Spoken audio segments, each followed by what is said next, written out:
নমস্কার, welcome to Amazon study. চলে এসেছি আবার একটি অনুপাতের নতুন ভিডিও নিয়ে।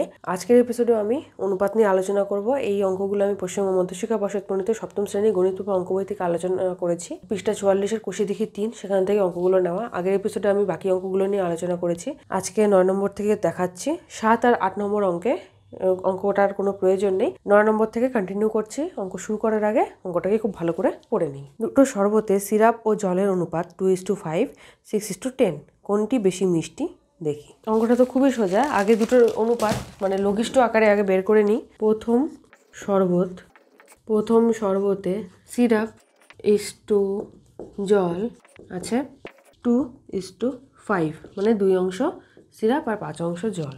দ্বিতীয় শরবতে সিরাপ ইস্টু জল সমান সমান 6:10। এটাকে কাটাকুটি করা যাবে লঘিষ্ঠ আকারে। 2 দিয়ে কাটছি, 3 দুগুণে 6, 5 দুগুণে 10, তার মানে 3:5। তাহলে এই ক্ষেত্রে 3 অংশ কিন্তু সিরাপ, 5 অংশ জল। তাহলে বোঝাই যাচ্ছে দ্বিতীয় শরবতটাই বেশি মিষ্টি। তাহলে এখানে লিখব দ্বিতীয় শরবত বেশি মিষ্টি।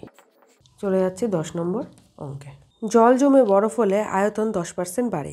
কিছু পরিমাণ জল ও তা থেকে বরফের আয়তনের অনুপাত কত লিখি। ধরি জলের আয়তন সমান সমান 1 অংশ। তাহলে সুতরাং জল জমে বরফ হলে আয়তন কত হচ্ছে সেটা দেখে নিই।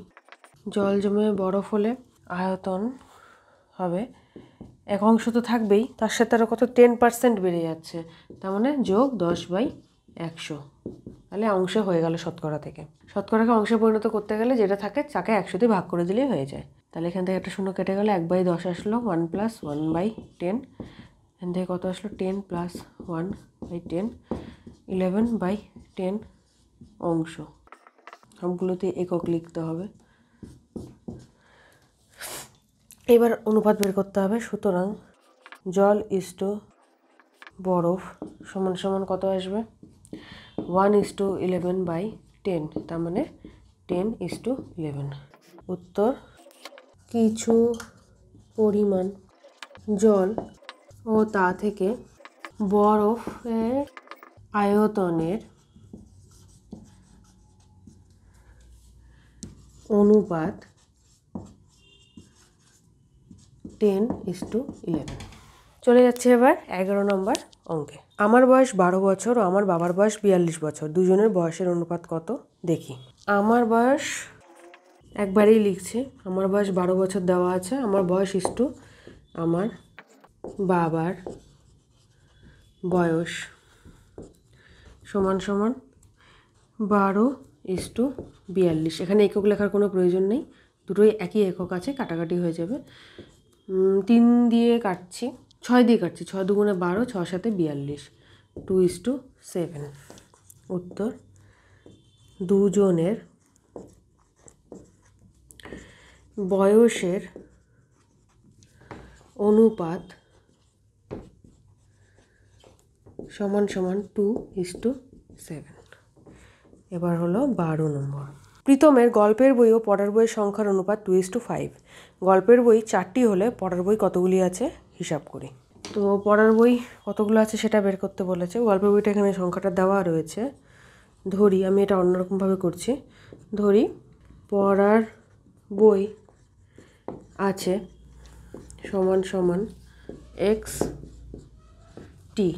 তাহলে প্রশ্নানুসারে গল্পের বই আর পড়ার বইয়ের অনুপাত, গল্পের বই এখানে দেওয়া আছে 4টি, x যেটা ধরেছি আমি সমান সমান বইয়ে দেওয়া আছে অনুপাত হলো 2:5। দুটো তাহলে সমান হবে। তাহলে এখান থেকে আসবে 4/x আর এখান থেকে আসবে 2/5। 4কে 2 দিয়ে কাটলাম, 2 আসলো।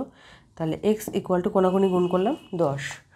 উত্তর তাহলে পড়ার বইয়ের সংখ্যা 10টি। চলে যাচ্ছে এবার 13 নম্বর অঙ্কে। মালা গাঁথার জন্য জবা ও গাঁদা ফুল মিলিয়ে মোট 105টি ফুল তোলা হয়েছে। জবা ও গাঁদা ফুলের সংখ্যার অনুপাত 3:4। কতগুলি জবা ফুল কতগুলি গাঁদা ফুল আছে হিসাব করি, আর কতগুলি জবা ফুল দিলে দুরকম ফুলের সংখ্যার অনুপাতটি সমান হবে দেখি। দুটো জিনিস বের করতে হবে, প্রথমটার উত্তর পাওয়া গেলেই পরেরটা খুব সহজেই উত্তর বের করা যাবে। তো এটাও আমি ঠিক আগেরটার মতন করেই করলাম। আচ্ছা, এখানে সব মিলিয়ে মোট ফুল দেওয়া আছে 105টি, জবা ফুল গাঁদা ফুলের সংখ্যার অনুপাত দেওয়া রয়েছে। তাহলে এখান থেকে লিখি জবা ফুলের সংখ্যা সমান সমান মোট ফুল 105 গুণন 3/3 + 4 এত টি। তাহলে 105 গুণন 3/7 টি। 105কে 7 দিয়ে কাটলাম, 7 × 15 105, 3 × 15 45টি জবা ফুল। তাহলে এবার গাঁদা ফুলের সংখ্যা সমান সমান 105 গুণন 4/3 + 4 টি, 105 গুণন 4/7 টি, 7 × 15 105, 4 × 15 60 টি। উত্তর জবা ফুল ও গাঁদা ফুলের সংখ্যা যথাক্রমে 45টি ও 60টি। এবার বলা হচ্ছে কতগুলো জবা ফুল নিলে পরে দুটোর অনুপাত সমান হবে। তাহলে উত্তর লেখা যায়, যদি 60-এর থেকে 45 বিয়োগ করি তাহলে আমরা 15 পাবো। তার মানে কি হবে, 15টি জবা ফুল দিলে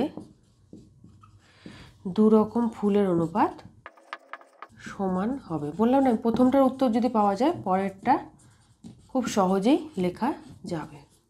তো এই হলো অনুপাত সমানুপাত মিলিয়ে সম্পূর্ণ অঙ্ক। যারা আগের এপিসোড দেখোনি তারা আগের এপিসোডগুলো দেখলে আরও ভালো করে বিষয়গুলো বুঝতে পারবে। আর আজকেই ছিল অনুপাতের সর্বশেষ এপিসোড। আর নেক্সট এপিসোডে আমি আরও নতুন ধরনের জিনিস নিয়ে নতুন টপিক নিয়ে আসবো। তাই অবশ্যই চ্যানেলটি লাইক এবং সাবস্ক্রাইব করো। আজকের ভিডিওটি কেমন লাগলো সেটা অবশ্যই কমেন্ট করে জানিও।